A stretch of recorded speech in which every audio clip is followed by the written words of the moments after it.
I saw this, Anna, and I couldn't find a story on it, but I was kind of perusing um my Instagram feed. We all know I like to gamble here and there. I've been known to sometimes throw a few dollars on a game. It's one of your handful of vices. A handful. That's right. That's a good way to describe it. And I bet on weird stuff. The WNBA, I've bet on the WNBA before. This fella here, his account is Fade Me Bets, it's called. And he has a very interesting betting strategy for the WNBA, which it goes based on their menstrual cycles. Let me see if I can. How does he get information on that? That's my question. Like, maybe this is just a good gag, because I don't know how he would have, like, how would he know that when Caitlin Clark is on ovulating? Yeah. Unless, I mean, there are like apps, right, that you can track your period and your cycle. Yeah. Like, I suppose maybe you could hack that data somehow. Yeah, or maybe he's just like seeing how well she plays throughout the month, and maybe is noticing like a pattern. Like, she dips down when she is on her period for like X amount of days, and so they just assume that's when she's menstruating or something like that. But it's an incredible idea. It's just you'd have to, I don't know how you find data on that. Let's listen to him. All here. right, let's hear. Kind of explains his rationale. She'll be tired more easily throughout the game, hurting her field goal percentage, hurting her efficiency from three, hurting everything she needs to score pretty much. Rebounds. Let me just restart it. Let me do this. And their period cycles. We got a victim, boys. Take Caitlin Clark under 32.5 points, rebounds, and assists. She is currently on one of the last stages of her late luteal phase, meaning she has decreased strength and decreased aerobic fitness, meaning she'll be tired more easily throughout the game, hurting her field goal percentage, hurting her efficiency from three, hurting everything she needs to score pretty much. Rebounds, she's not going to be able to grab as many rebounds if she's weaker. We'll say that. So all it's going to come down to is assists. I see a clear blowout here, under 32.5 PRA at a line of -120 currently.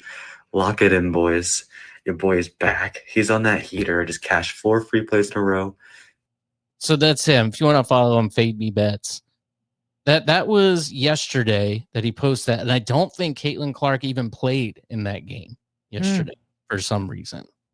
So, but what an interesting idea, right? I mean, that makes total sense. Where maybe you're not feeling well if you're a woman playing in the WNBA and you're on your cycle. Yeah, you're not going to perform at your best. I didn't even think about that ever. I just go, WNBA just is, terrible basketball mostly. But when it's, I'm sorry, but I don't care. There's plenty of data to, show that I'm right there. But Caitlin Clark obviously is an anomaly, and she's brought a lot of eyes to the sport. Whatever, we know that. But I never even considered, the profit motive here. If you could find out that data, I bet you that would. I want to know. Like, I guess I should have looked it up to see if any of those work, because he has a few other ones. Hate play. I don't know which one of these, but I don't even think Caitlin Clark played yesterday. That's just such an interesting, brilliant kind of money-making strategy. I wonder how it is. And being a female and talking amongst other females, like, we talk about it a lot. We're like, oh man, I couldn't work out today, or I, went to the gym and just felt super weak because I'm about to start my period, or I'm on my period. And that is a thing for sure. Often, like, significantly, where you feel like significantly weaker. Obviously it's different for everybody, and I'm sure a lot of those women are either on birth control, which kind of throws things off, because if you're on birth control, it's basically telling your body that, like, you're pregnant all the time. So it would have to be with, like, naturally. I bet you many of them aren't, because I think many are lesbians. Yeah, they don't need to. Yeah, but some aren't, Some aren't. No, it's not everybody, yes, but I would say what? Yeah, a over lot of them 50%, right? are lesbians, so there might not be a need. And then people take birth control for other reasons, but yeah, you're right. If they're lesbians, they're probably not on birth control. And then there are just women that have like weird irregular periods, like they get one, once every 5 months or something like that. So it'd be hard. But if you are regular and you are like natural, wait a minute, Caitlin Clark has a boyfriend, so she's probably on birth control. Right. Then She's if that is the case, then I feel like you have to throw that out the window because you're hormonally tainted. It's not your natural cycle. So I just looked up what percentage of the WNBA are gay. Mm-hmm. A 2022 study says that roughly 38%. That's not as I thought it was way more. I thought it was over. No, most of them I think are straight. Yeah, and then you get the Brittany Grinders where you're like, are you even a chick? Yeah. Nasty. Have you heard her talk?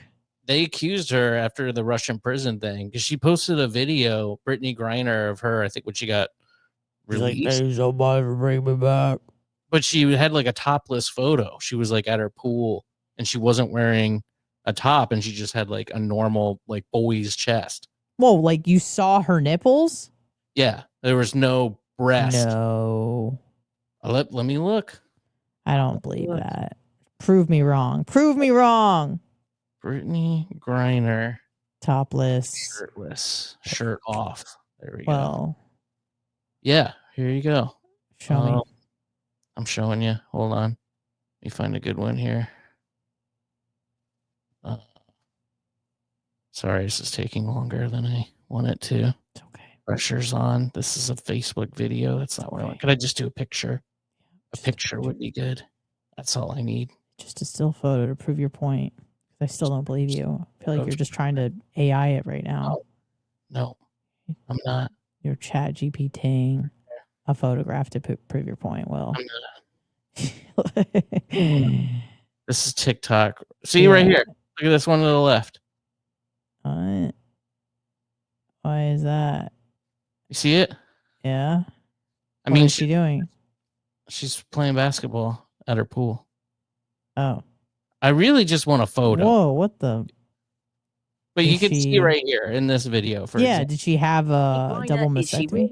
A women's basketball player. Since her sophomore year of high school, she stopped training with girls and joined the boys' basketball team. Later, she publicly identified as male and has been on testosterone therapy for years. Now an adult, she stands an impressive 6 feet 9 inches, 2.06 meters tall, with a strong muscular build and explosive power. Yet, despite all this, she still plays in the WNBA. Is this truly a fair competition against ordinary female players? According to WNBA rules, as long as a player was assigned female at birth and hasn't legally changed their gender, Brittany Griner, is she really a women's?